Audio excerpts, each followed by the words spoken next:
দাদা এই বোটের সিস্টেমটা কি? আমাদের গ্রুপ বোট রয়েছে, ঠিক আছে? হ্যাঁ, আপনারা একসাথে 12 জন যেতে পারবে, 200 টাকা করে পারে। আচ্ছা, সিঙ্গেল যেটা জেট স্কি বলা হয়, হ্যাঁ, ওটা হচ্ছে 600 টাকা একজন, একদম সস্তা, তাই তো? আচ্ছা, আর এইটা 200 টাকা? 200 টাকা পার হেড। আচ্ছা, একসাথে 12 জন যেতে পারবে। আচ্ছা, যদি দুজন হয় 400 টাকা। এবার একসাথে যদি একসঙ্গে দেখা গেল গ্রুপ না হলো, দুজন হলো, তাহলেও কি নিয়ে যাবে?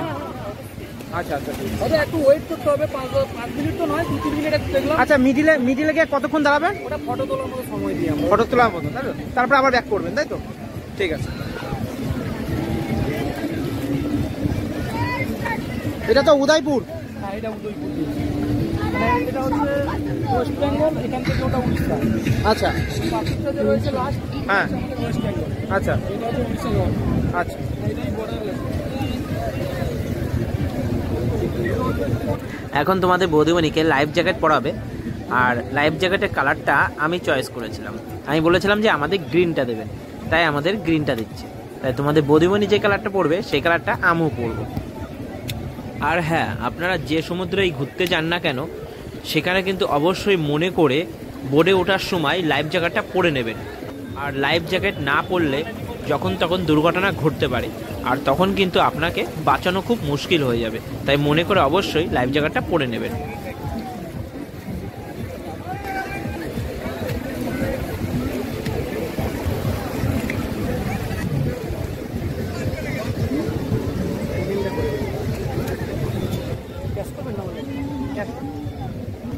আর হ্যাঁ, আপনাদের আমি একটা কথা বলি, 200 টাকা করে পার হেড।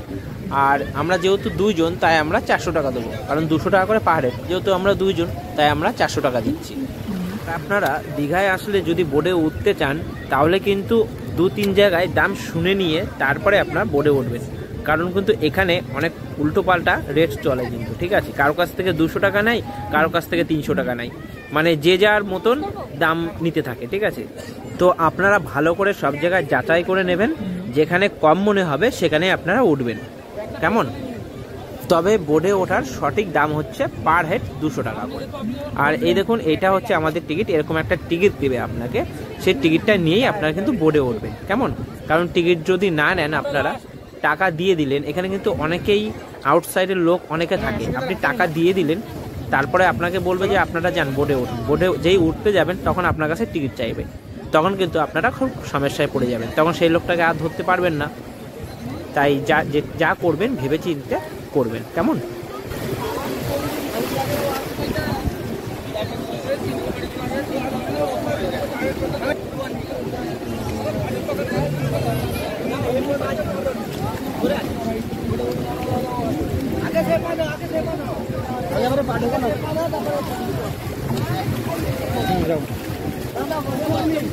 বসে যাও, বসে যাও।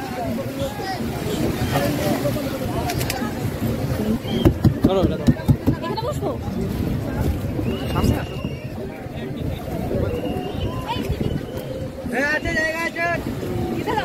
आगे मत जाओ भैया, একটু পেছনে ধরে বসো, ধরে বসো, কত নিচে রাখো, आप लोग পুরো ধরে ধরো। ठीक है, इधर बेटा अपने आ जाओ तो তুমি আমার এই পাশে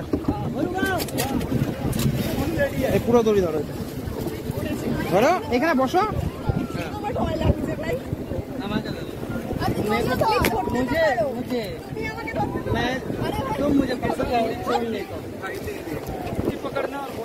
অবশেষে আমরা বোটে উঠলাম। আর কি বলবো, যখন বোটটা স্টার্ট দিল, যখন বোটটা মানে চলতে শুরু করলো, তখন মানে এত পরিমাণে বোটটা কাঁপছিল, মানে আমরা ঠিকভাবে মানে বসে থাকতে পারছিলাম না। সাইডে যে দড়িটা ছিল, সেই দড়িটা শক্ত করে ধরেছিলাম আমরা সবাই। দড়িটা শক্ত করে ধরার পরেও যেন আমাদের বোটের মধ্যে বসে থাকতে দিচ্ছে না, মানে কি বলবো, মানে এত পরিমাণে বোট কাঁপছিল, আর এত পরিমাণে বোট লাফিয়ে লাফিয়ে যাচ্ছে, ঠিক আছে? সত্যি মানে প্রথমবার অ্যাকচুয়ালি আমরা উঠলাম, এত ভয় লাগছিলো। দেখো মানে ঠিকভাবে দাঁড়িয়ে থাকতে পারছি না, আমি ফোন নিয়ে ভিডিও করবো কি ঠিকভাবে ভিডিও করতে পারছি না, ফোনটা নিচে পড়ে গেছিলো। ভাগ্যিস মানে জলের মধ্যে পড়ে যায়নি, তাহলে ফোনটা আর পেতামই না। মানে প্রচণ্ড কাঁপছিল। দেখো সবাই মানে কি বলবো, মানে সবাই ঠিকভাবে দাঁড়িয়ে থাকতে পারছে না, বসে থাকতে পারছে না। অবশেষে আমরা সমুদ্রের মাঝখানে এসে পৌঁছালাম। এই সমুদ্রের মাঝখানে বোটটা কিছুক্ষণের জন্য রেখে দেবে, তারপরে গিয়েই আবার স্টার্ট করবে। আর এদিকে দুটো ছেলে মানে আমাদের সাথে উঠেছিল বোটে, তারা লাইফ জ্যাকেট পরেছিল। তো এই বোটের থেকে নাকি জলের মধ্যে নামতে হলে 100 টাকা করে দিতে হবে, মানে যার বোটে করে আমরা এসেছি তাকে 100 টাকা করে দিতে হবে পার হেড। তো ওরা নামলো, তবে ওরা বলে দিয়েছে যে লাইফ জ্যাকেট পরা আছে, অসুবিধা নেই, নামলে কিছুই হবে না, কারণ লাইফ জ্যাকেটটাই তাকে বাঁচিয়ে দেবে এবং তাকে ভাসিয়ে রাখবে। তো আর মাঝ সমুদ্রে বোট থেকে সমুদ্রে নেমে স্নান করার মজাটাই কিন্তু আলাদা। আমার খুবই ইচ্ছা করছিল যে জলের মধ্যে নামার জন্য, বাট আমি পারছিলাম না, কারণ তোমাদের বৌদিমণি খুব বারণ করছিল, কারণ ও ভয় পাচ্ছিল যদি কিছু হয়। তো এর জন্যই আমি নামতে পারলাম না, আর ও ভয় পাচ্ছিল, টেনশন করছিল বলেই আমি আর নামিনি। তো ইচ্ছা থাকলেও কিছু করার নাই, কারণ বুঝতেই পারছো।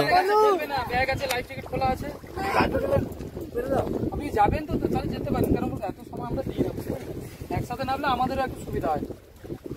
এদিকে চলে আসুন, আগে এদিকে চলে আসুন। তুই যা, তারপর আমি দেখছি আমি ট্রাই করতে পারবো কি পারবো না। নামলে কি 50? আরে এতজন নামছে, কনসিডার করে না। 200 টাকা করে নি দাদা, শুধু এটা আলাদা। আরে নাম করলাম, বুঝতে পেরেছেন? নামছে যে টাকা দিয়ে উঠছে সেই তো নামছে, তাহলে তো তার কাছে একটু কম নেবে তো বাজেট।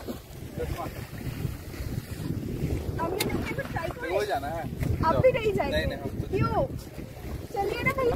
अरे कुछ नहीं होगा, इधर ही तो बैग रखना। এতটা এসছি, এই তোমার ভাগ্য।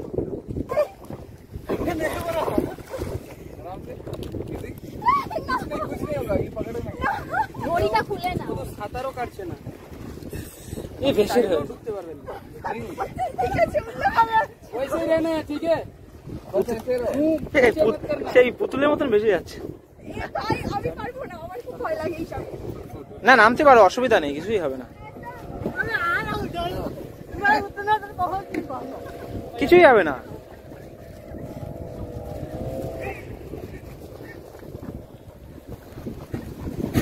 হঠাৎ করে বোটের লোকটি বোটটা চালিয়ে দিল। আমরা না সত্যি সত্যি ভয় পেয়ে গিয়েছিলাম যে ওরা 3 জন নেমে গেছে, ওদের থেকে বোটটা অনেক দূরে, কিন্তু বোটটা চালিয়ে চলে যাচ্ছে। আমরা ভেবেছি হয়তো মনে ওদেরকে রেখেই পাড়ে চলে যাচ্ছে, তারপরে দেখলাম যে না, ওদেরকে নেওয়ার জন্য মানে ওপরে তোলার জন্য যেহেতু বোটটা ঘোরাতে হবে, তাই উনি ঘুরিয়ে ওদেরকে সামনে নিয়ে যাচ্ছে। সত্যি আমরা ভয় পেয়ে গিয়েছিলাম, আর কেন ভয় পেয়েছিলাম আপনার সাথে বুঝতেই পারছেন।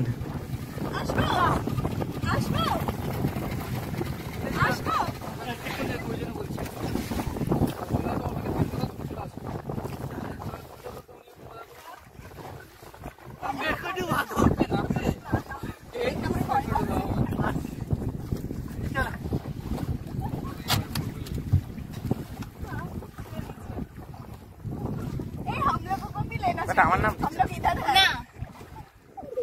লাইফ জ্যাকেট এসব, আর আমি সাঁতার পারি না। আরে নাম दादा ছাড়ো, दादा ছাড়ো। नहीं नहीं छोड़ा, उल्टा हो जाओ, उल्टा हो जाओ।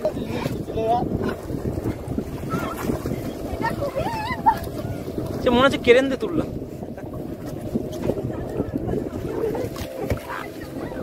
আমরা মজা করছিলামই ঠিকই, ভালো লাগছিল ঠিকই, বাট সেরকম ভালো লাগছিল না, কারণ আমরা সবসময়ের জন্য ভাবছিলাম যে কখন আমরা পাড়ে গিয়ে পৌঁছাবো, কারণ মাঝে মাঝে এত বড় বড় ঢেউ দিচ্ছিল, মানে সত্যি ভয় পাওয়ারই কথা।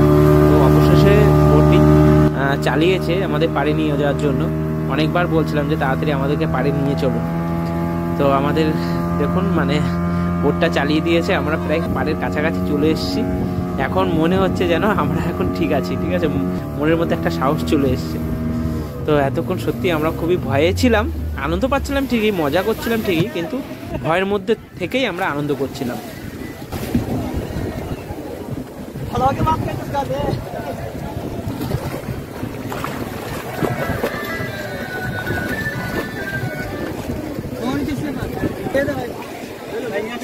নামো না, অসুবিধা নেই, লাভ দাও। হ্যাঁ